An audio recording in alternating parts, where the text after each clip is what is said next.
प्रश्नों के अगले समूह को हमने शिक्षा में भारतीय मूल्य इस शीर्षक में समाहित करने का प्रयत्न किया है। बहुत सारे महानुभावों ने ये प्रश्न पूछे हैं।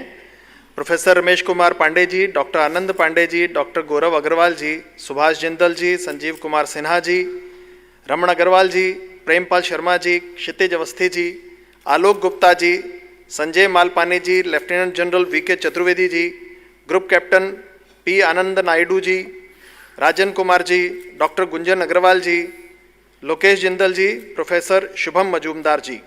आपके प्रश्न हैं, शिक्षा में परंपरा और आधुनिकता का समन्वय, वेद, रामायण, महाभारत आदि का शिक्षा में समावेश, सह शिक्षा आदि विषयों पर संघ की क्या राय है।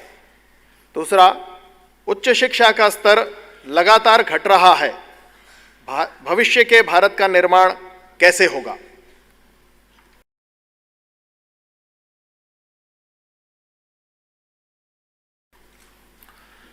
देखिए, धर्मपाल जी के ग्रंथ आप पढ़ेंगे तो आपको ध्यान में आएगा कि अंग्रेजों के आने के बाद उन्होंने जब सर्वे किया तो उनको ध्यान में आया कि परंपरा से हमारी शिक्षा पद्धति ज़्यादा प्रभावी, अधिक लोगों को साक्षर बनाने वाली, मनुष्य बनाने वाली और अपना जीवन चलाने के लिए योग्य बनाने वाली थी।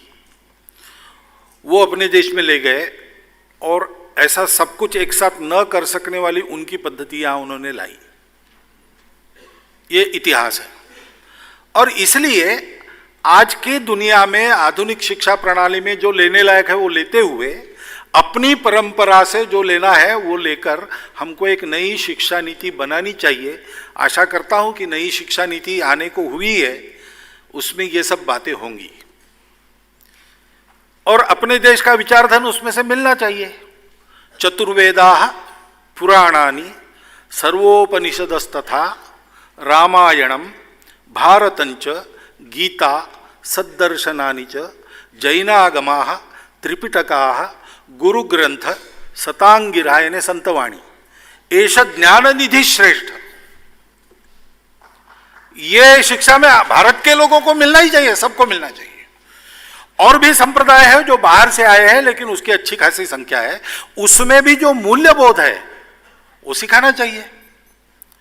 रिलीजन की शिक्षा भले ही हम न दें, लेकिन दृष्टि मूल्यबोध इस दृष्टि से और उसमें से निकलने वाले संस्कारों की दृष्टि से इन सब का अध्ययन, पठन, पाठन हमारे शिक्षा पद्धति में देश की शिक्षा, राष्ट्रीय शिक्षा इस नाते अनिवार्य है, ऐसा संघ का मत है।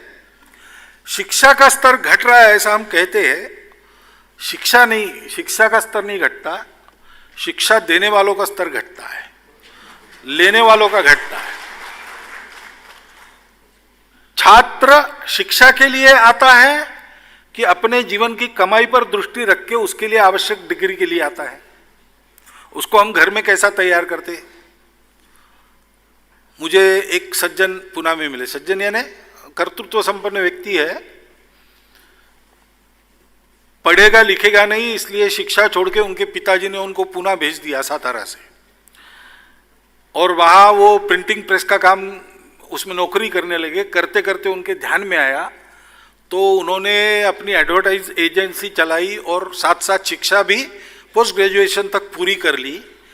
और आज उनकी स्थिति यह है कि एक अव्वल एडवर्टाइजिंग फर्म उनकी है और महाराष्ट्र सरकार को भी अगर किसी गांव का सत्य डाटा चाहिए तो उनके पास जाते हैं। प्रदीप लोखंडे उनका नाम है। उन्होंने मुझे कहा कि भागवत जी आप लोगों में भाषण देते हो, एक संदेश हमारा पहुंचाओ। तो मैंने कहा क्या संदेश है। उन्होंने कहा हर व्यक्ति को लगता है अपना बेटा आर्किटेक्ट, इंजीनियर, डॉक्टर ऐसे ही बने। अरे हर लड़का ऐसा नहीं बन सकता। हर एक की अपनी क्षमता भी होती है, रुचि भी होती है। उसको जो अच्छा लगता है वो करने को मिले और जो वो करे वो उत्कृष्ट करे।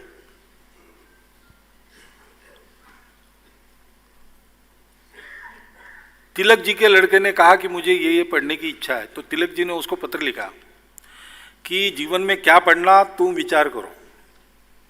तुम अगर कहते हो कि मैं जूते सिलाने का व्यवसाय करता हूं तो मुझे चलेगा, लेकिन ध्यान रखो तुम्हारा सिलाया हुआ जूता इतना उत्कृष्ट होना चाहिए कि पूना शहर का हर आदमी कहे कि जूता खरीदना है तो तिलक जी के बेटे से खरीदना है। अब जो मैं सीख रहा हूं वो मैं उत्कृष्ट करूंगा, उत्तम करूंगा, उसकी उत्कृष्टता में मेरी प्रतिष्ठा है। ये भावना भर के हम छात्रों को भेजते हैं क्या स्कूल में, अपने घर के लड़कों को?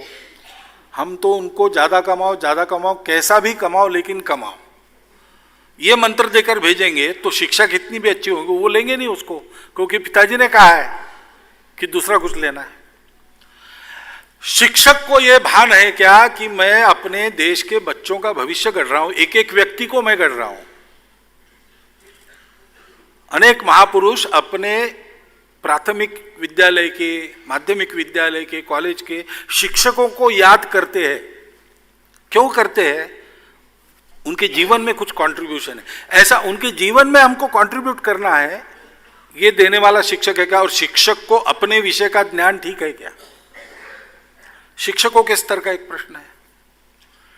और कोर्स कंटेंट में भी ये प्रश्न है। कई बार ऐसे होता है हमारी उच्च शिक्षा संस्थानों से लोग डिग्री लेकर तो निकलते हैं लेकिन एम्प्लॉयबल नहीं रहते। डिग्रियां बहुत मिल रही है, उच्च शिक्षा के संस्थान चल रहे हैं, लेकिन रिसर्च कम हो रहा है हमारे यहां। विषय को पढ़ाने वाले प्रोफेसर, शिक्षक कम हो रहे हैं।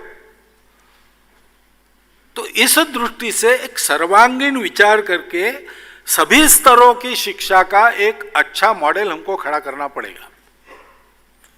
और इसलिए शिक्षा नीति का आमूलचूल विचार हो और आवश्यक परिवर्तन इसमें किया जाए, ये संघ बहुत सालों से कह रहा है। और इसके लिए जो कमीशन नियुक्त किए गए उन सब कमीशनों की रिपोर्ट भी ऐसी है। अब आशा करते हैं कि नई शिक्षा नीति में इन सारी बातों का अंतर्भाव होगा। लेकिन एक और बात है, अपने देश की अधिक शिक्षा निजी हाथों में है, सरकार के पास नहीं है। और उस निजी क्षेत्र में बहुत अच्छे अच्छे प्रयोग भी चल रहे हैं। यहां दिल्ली में ही 1 साल पहले सम्मेलन हुआ था ऐसे प्रयोग करने वालों का।